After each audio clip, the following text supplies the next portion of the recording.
Unit 5, Formula 3, Day 4.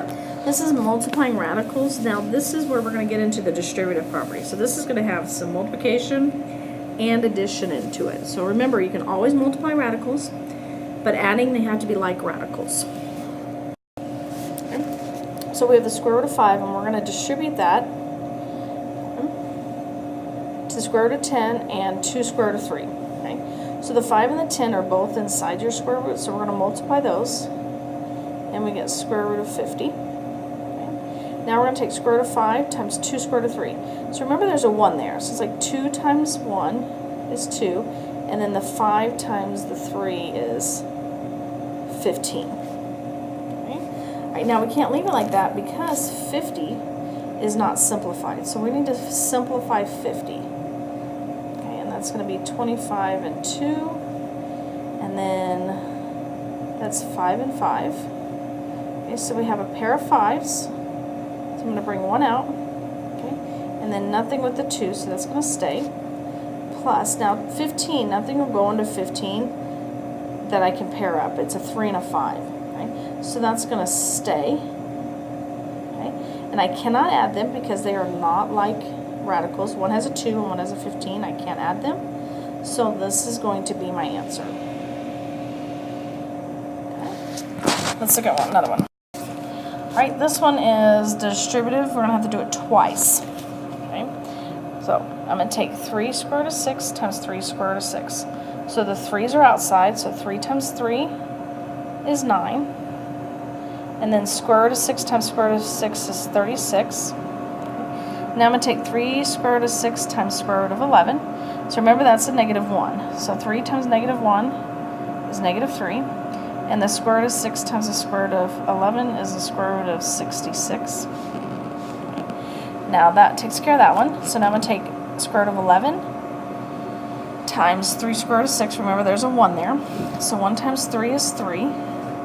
And then 11 times 6 is 66. Alright, and then I'm going to take and multiply my last ones. So I have 1 times negative 1, which is negative 1. And then square root of 11 times square root of 11 is 121. Okay.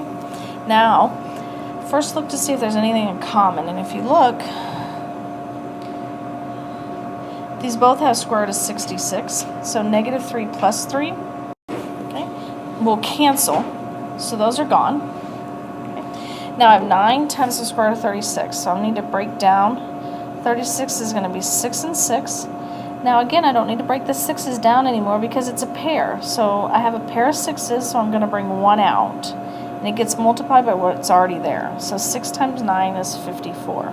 Okay, there's nothing left in the square root. Okay, minus, now we're back over here. Remember those canceled, so we're back here. So I have a negative 1. Okay, now 121. I'm going to break that down to 11 times 11. Okay, and if you notice, that actually came from up here. Okay, so if you can remember what you multiplied, it's easier to break it down. So I have a pair of 11s. Okay, so 1's going to come out, and it's going to get multiplied by that negative 1 that's already there. Okay, which would be negative 11. And then 54 minus 11 is 43. So this is a rare one. This is one that actually has a number. There's no radicals left inside. And let's do another one. Okay, so this one, again, we're going to take the 5, we're going to distribute. So 5 times 4 is 20. And then 5 times square root of 2. Remember, there's a 1 there, so 5 times 1 is 5. And then we have the square root of 2. Okay, now, that take care of that one. So square root of 2 times 4 is 4 square root of 2. And then square root of 2 times 2 is square root of 4. Okay, so let's see if we can simplify. So we have a 20. There's nothing to do with that, so I'm going to bring that down.